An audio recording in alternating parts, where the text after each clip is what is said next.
Meanwhile, in Opopo constituency, the same people who said there was no election in the state, they should cancel the entire election, they declared APC as the winner.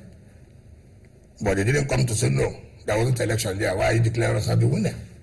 That was the constituency of the DG Nimasa. You know, when politicians use words, we have to clarify. When you say they declared them as a winner, no, they declared APC as the winner of that constituency, Opopo constituency. Not that they won that election. They didn't win. If you see the unit results, it is not tally. PDP won, and what they did at the Collation Center was to use the military to drive away everybody but the agents of PDP.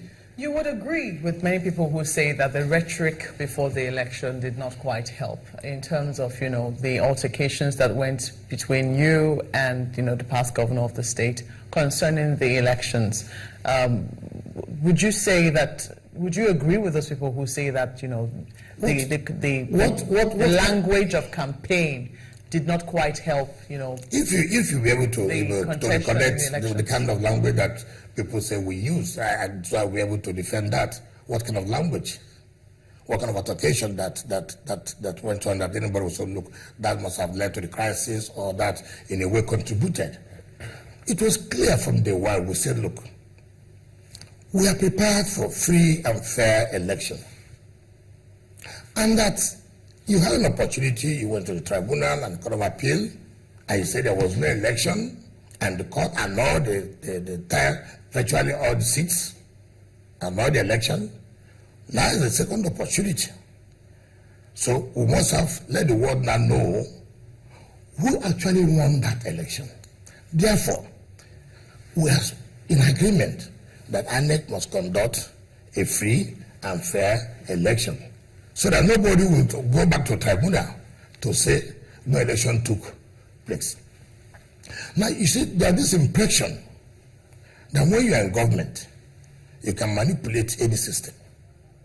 Now, is it true? That is not, what has happened should have not all the case. It's not true. When the people say this thing will not happen, you find out that it will not happen. It was the system of people resisting that you can't come here and rig. The popular party must always win. Now you say that, right now it would seem that the former governor and, has had the security agencies on his side. That's what you allege. Yeah. And you say that usually when you are in government at the center, it would seem that sometimes the security agencies tend to bend to you a little. Would you say you also had that on? No, I said something you have this impression. I'm just wondering. Yes. Would you say that you had that unfair advantage before in the 2015 election? I never had that. Assuming I had that, assuming do not concede. Now they have also had it, for example. I'm not saying I had that, but they have given them. Did it work out? It is the people that matter. It is not the security. You can come with 200 military men, you can come with 1,000 policemen, but when the people say, look, this is not going to happen, and it will not happen. You may have succeeded yesterday, does not mean you will succeed today. Nigeria is moving that 10 years ago, for example, you may have manipulated your way in terms of electoral parties and the rest, and thinking that you will continue that way. Rivers people were really prepared to defend and protect their vote, and that was what happened. So what would you say to those people who say that in the past, I know we're speaking with the former governor of the state, and he kept on saying that in the past we didn't used to conduct elections. Would you agree with him when he said If he said in the past we never conduct elections, so how did he become governor? So there was no election, and then he went in there as a governor, and he accepted that. You see, it's very funny. You mean that you benefited from fraud, and today you are saying that no, nobody voted for me, but I just went there. That is not correct. You just said that you can't rig if you're not popular. Would you say that, yes, perhaps people voted, but because, the party was popular and he was popular, then it was fine? I have told you that one thing must know that PDP is popular in Rivers State. And PDP have won all elections from 1999. And that not just the candidate, the party is a very popular party in this part of the country. And then combined with the popularity of the candidate makes it easier for the party to win. But it's a house divided against itself. Which house now? The PDP. In the state? Yes. How? What I mean is, it was the PDP that sort of broke into two. That's the reason why you now have it with same. So many factors. Are fighting. So many factors came in. First of all, the former governor was not contesting as the governor. The former governor presented himself as if he was the one running for the election, and had his own challenges as the governor of the state. That people were not happy.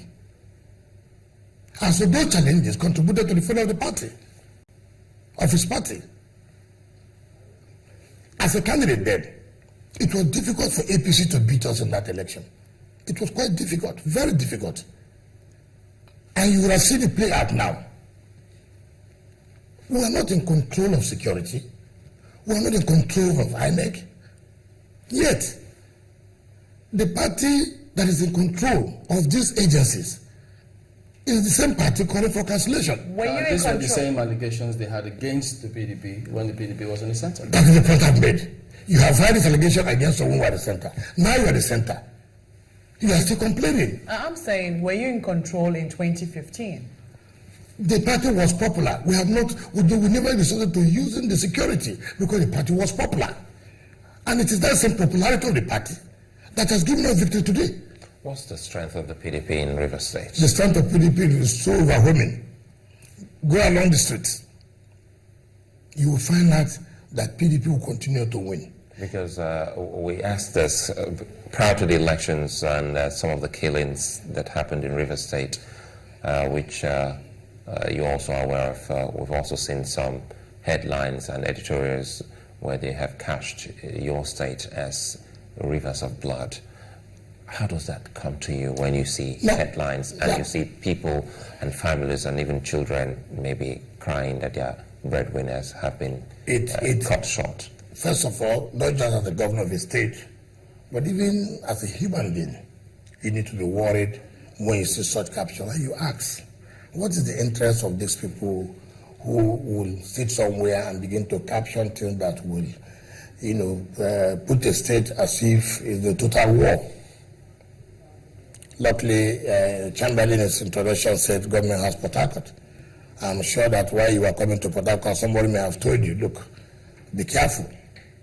And as you were coming, I don't think you had any gunshot. But what is it like? You see, when you see people who are desperate, who do not want to give up power, they can cause all kinds of crises in order to destabilize the state. First of all, as the chief security officer of the state, it is for my interest that adequate security, that the place is stable.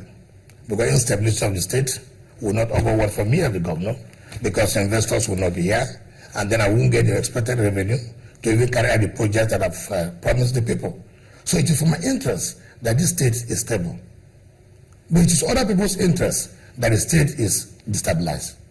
Now, when you talk about the killings and what killings, with all due respect, there's no state in this country today that you will pinpoint that you don't have one crisis or the other.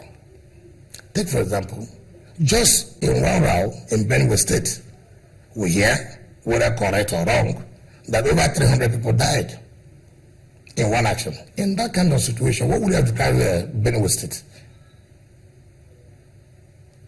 But just that, yes, 3 people may have died here, you have turned it as rivers of blood. Whose interest?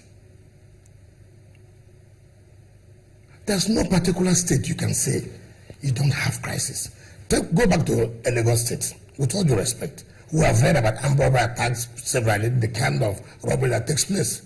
If it were River State, it would have been a different headline. You ask yourself, who is interested? Who is doing this? It pains me that somebody has to be killed in a state, whether for one crime or the other.